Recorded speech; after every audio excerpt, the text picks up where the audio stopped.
次ですね。ニック・ザ・バボー、さんですね。フィッチ、フィッチサッカーチーム。フィッチサッカーチーム。Do you support? これ私が言うとですね、サッカー好きで見るのは、やっぱり非常に分かりやすいですけど、やっぱバルセロナのねサッカー面白いですね。メッシ中心にね、ネイマールね、あとはもちろんそのライバル的にレアル・マドリードもなんか面白いと思います。そういう意味でスペインサッカーですね。あとはイギリスのプレミアリーグ、こちらもねなかなか面白いですね。昔のマンチェスター・ユナイテッドのホームに、チャンピオンズリーグの決勝で私行きましたね。何年前だあれは。もうなんだかんだで6、7年前とかなんですかね。バルセロナ対マンチェスターユナイテッドじゃなかったかな。確かそうですね。バルセロナが 2-0 とかで勝ったんだっけ。曖昧だな。見たんですけど見ました。ち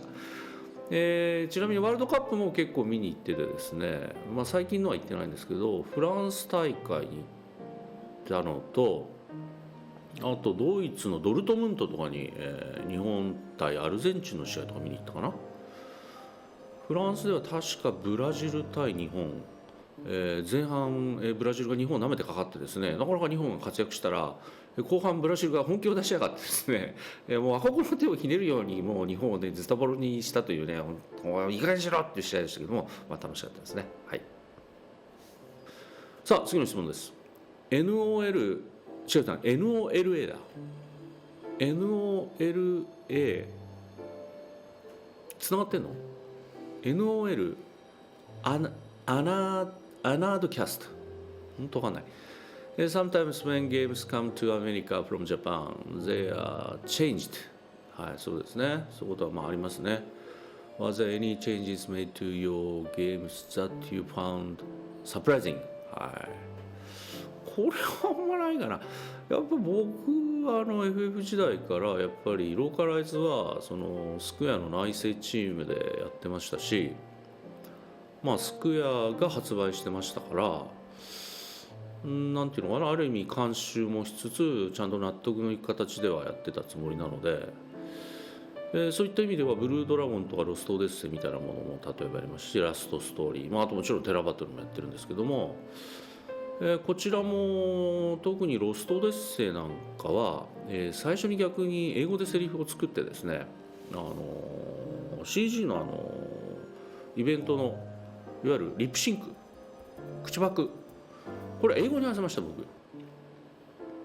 英語でリップシンクして非常に英語版の方が自然で、それに逆に日本語版は日本語の声優さんにちょっと吹き替えをしていただいて、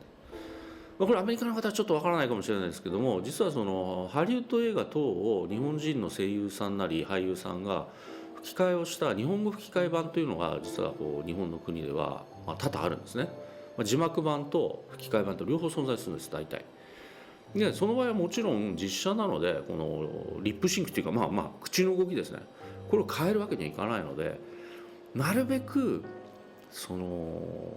違和感のないように口の動きにセリフを作るんです。日本語のすごいでしょ。これすごい作業だと思うんですよ僕未だに。だからなんとなくその例えばロバート・デ・ニーロとか喋ってるんですけども、本当に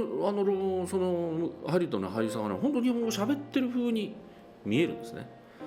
という技術が日本にはあるので、ロストオデッセイの時も英語ベースで作り、そこにリップシンクつけ、で逆に日本の俳優さん声優さんにそのリップシンクに合わせた形で作られたセリフを喋ってもらうと、これは流れとして、映画でも培われている技術なのでいけるかなと、そんなことをやりつつですね、なるべくその両者違和感がないようにということは普段から非常に気を使ってますので、はい、特にあんまり驚いたことはないですかね。はい。さあ次の質問ですね。シーンズピレンさん。I was curious as to why many of the characters in the game replaced their arms with artificial limbs for their job 2 and 3 in Terra Battle. なるほど。これははですね、特に理由というのは実はあまりないんですが、どちらかというとデザイン面で、なんていうのかな、あんまりそのメカニックに手足を変えちゃうみたいなことっていうのはあんまりやらないですよね。そのジョブチェンジしたり、ないしはまあキャラクターが進化みたいなことをするときに、まあそこがなんか面白いんじゃないかなっていう、まあ藤坂との話の中で、特にまあジョブ3をメインに、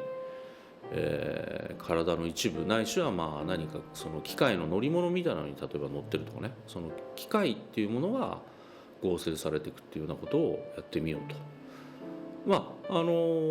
設定的にもね、非常にテラバトルっていうのはライファーという、巨大な宇宙船の中での話ですんで、かなり SF の、要素が強くて、そういった意味では機械生命体ともいえるそのライファーのですね、なんていうのかな、こう部品とか、用途は分からないけど何か不思議なこう性能を持ってるその機械群とかをですね、やっぱ中の住人が勝手にこう取ってきては使ってしまうんじゃないかみたいな、そんな発想もありですね、やっぱり機械と生物の融合みたいなも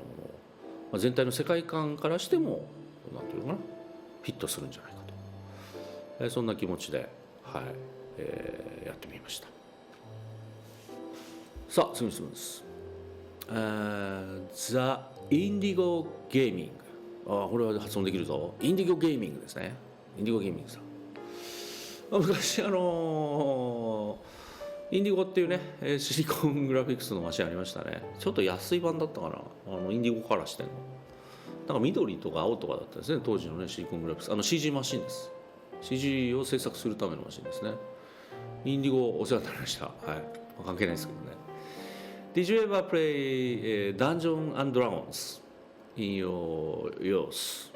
なるほどね。で、ファイナルファンタジー、desire to make Final Fantasy。はいはいはい。そんなにね、僕は深くボードゲームは実はやってないんですけども、もちろん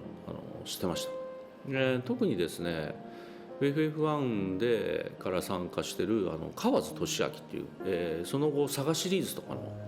ディレクタープロデューサーをやってるんですが、彼が大学時代に、SF 研究会というね、要はボードゲームを遊ぼうぜっていうところに属しててですね、ダンジョン&ドラゴンは非常にやり込んでいたようです。で、彼がファイナルファンタジーの、1作目特に2作目あたりの、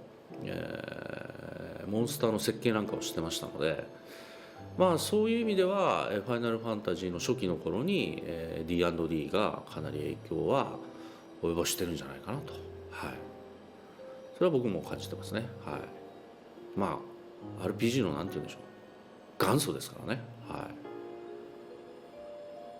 ということでインディゴさんからでした。さあ次ですね、ともびきワンさん、ともびきって知ってる？日本の暦には大吉大安とか大吉じゃねえや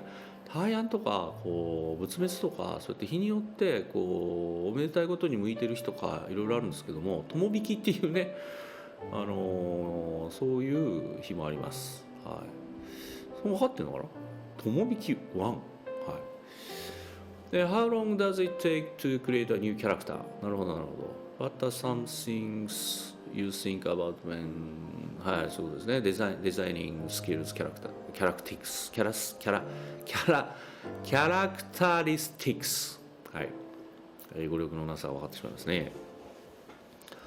キャラクターはですね、もちろん一番長いのは、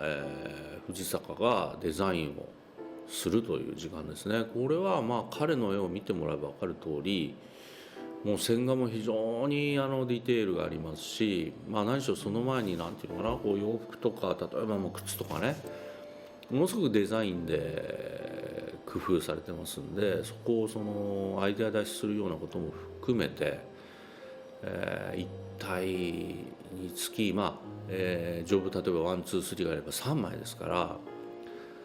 どうなんでしょうね、1週間2週間ぐらいかかってるんじゃないのかな。藤坂の方は書き方として、45体分ぐらいまとめてラフ画を例えば書いちゃって、でそれをまたまとめて線画にして、でまとめて最終仕上げ色の着彩もするみたいな手順を踏んでるので、じゃあ一体一体がどれぐらいの時間かかってるのはちょっと測りづらいところあるんですけども、非常にかかってますね。でやっぱり最初に、まず書き出す前にもちろんキャラクターの名前と設定はします。ただこれは性能みたいなものは含まれてなくて、藤坂がイメージしやすいように名前と、性別年齢、あとはその彼のなんていうんですね、プロフィールですね、簡単なね、彼女たちのなるべく特徴が分かりやすいようになんていうのかな、実はこんな性格でっていうことだけじゃなくて、具体的に例えば、ピアニスト、若い頃はピアニストをやってたとか、だけど何かのきっかけで指の骨をおかしくして一切ピアノの弾けない手になってしまい、それ以来音楽を聴くことすら嫌ってるとか、なんかそういう、まずはプロフィールを作りますね。で最終的に、キャラクターの絵が出来上がった後、そのプロフィールは一応参考にしつつですけども、ちょっとどちらかというと絵に合わせて絵を見ながらイメージするという形で、これはシナリオライターの畑野君の方がもう一度プロフィールはちょっと作り直していくような、もちろん僕が書いた初期のプロフィールっていうのも参考にしてもらうような、そんな形ですね。でそこと並行してスキル、ないしは性能を決めていきます。これは時間的には既存のスキルとかを割り当てるんであればそんなに時間かからないですが、ただデバッグないしはバランスを取らなきゃいけないので、そこのところがちょっとかかりますかね。あとはやっぱりどうしても新しいスキルを入れようと思うと、プログラマーの方が、大野君の方がプログラミングしなきゃならないですから、例えば連鎖拡大とかそういった非常に大掛かりな変更ないしは新規要素を含むスキルですと、やっぱりプログラミングに例えば2週間とかかかっていくんですかね。そうすると全部合わせるとやっぱり1体延べ、いろんな人の手を渡ってますから、一概にこの期間かかるというわけではないんですけども、全員の使った時間を全部足してみると1ヶ月ぐらいの時間を要しているんじゃないかなと、結構手間がかかってますね。そんな感じです。